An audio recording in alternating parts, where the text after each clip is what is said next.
talkSPORT. On air, online and on TV at Virgin Media Channel 927.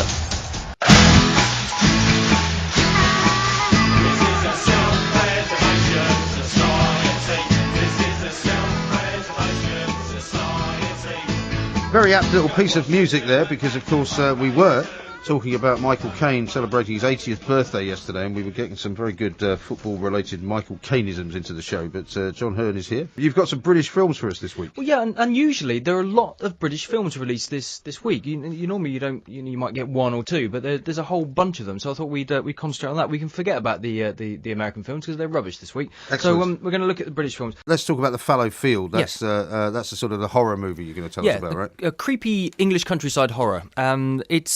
It's the director's first film. It's a guy called Leigh Dovey. It's his debut film, writer-director.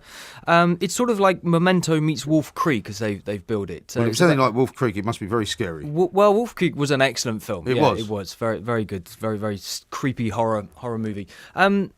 It's about a guy who has amnesia and he can't remember where he's been for the past week, and it sort of keeps happening, and he sort of gets drawn to the countryside and ends up on this farm, and he sort of seems to have deja vu, and as he starts to understand that he's been there before, then he starts to find out why he's been there before, and it's a lot kind of more sinister than he's just forgotten where he's been.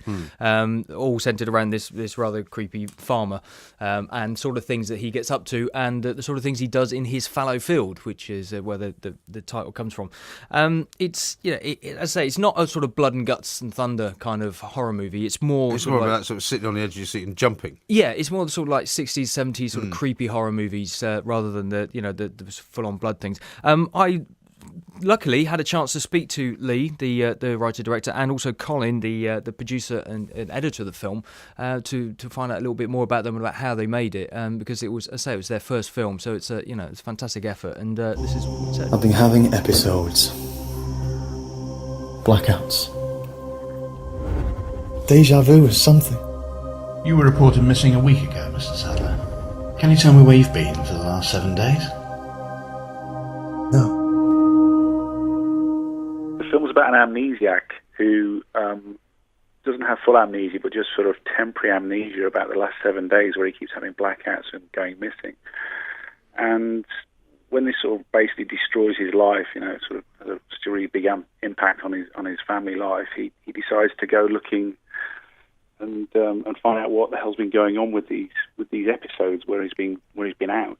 Retracing his steps, and finds himself at a farm where he thinks he's been there before, and indeed he has, and he gets kidnapped and interrogated and taken on quite a dark and sinister ride. And also it's sort of tinged with sort of supernatural elements and ye old pagan elements of this sinister farm and a sinister farmer that runs it. But it's not a traditional kind of blood and guts and slasher kind of film. There's a lot more to it than that. Was that a deliberate decision that you had early on? You didn't want to go down that kind of traditional route. Very much so. I mean, I think you've got to have a bit in because it's part of the genre and it's expected usually. But at the same time, I think if for me, if you have a lot of effects going on, it does two things. Either it doesn't work and it's cartoonish, or it works and people go, "Oh wow, look at that! That's amazing." Either way, you jumped out of the scene, you jumped out of the story, and you stop relating for a moment. You stand back from it, and I don't want that. I'd rather have people sort of drawn in and stay in the story for 95 minutes and be there the whole time and be aware of what's going on, rather than just sort of pronounce certain scenes. And I think that's what happens when you use gore. If you have too much in the way of over top effects, it just wrenches people out of the scene, and then I don't think that's a good thing for the film. Look at me. Do you remember me? The main thing that attracted me to it was the fact that it wasn't in-your-face gore and violence, and it just reminded me of my favourite horror films, like Psycho and The Shining, how it kind of lets the characters breathe for the first 30 minutes, and just reminded me of those classic 70s and 80s horror, which I love. It's been getting some good reaction, and it came out on Monday, but we're getting some good reviews. Is that right? Yeah, I mean, we've been very pleased so far. I think the first worry was it would get no reaction at all, because it is a small film, and a lot of films come out these days. They're simply sort of stacking them up like planes trying to land. There's always something behind the next release.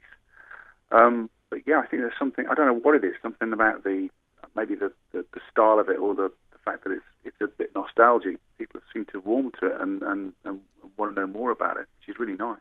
John Landis, director of An American Werewolf in London and the Blues Brothers, we managed to get a copy to him, and he said a handsome, thrilling and strange movie, and I think that's really helps the Fallow Field along too. It's a nice place you got. What do you grow? Anything I like. This ground. Real fertile. That is quite frightening, isn't it? I'm not going to say what the ground actually grows, but no, I could see that would be quite scary. That's the Fallow Field. So that's out when? That's out at the moment. It's out on DVD this week, so that's available now. Talk Sport on air, online, and on TV at Virgin Media Channel 927.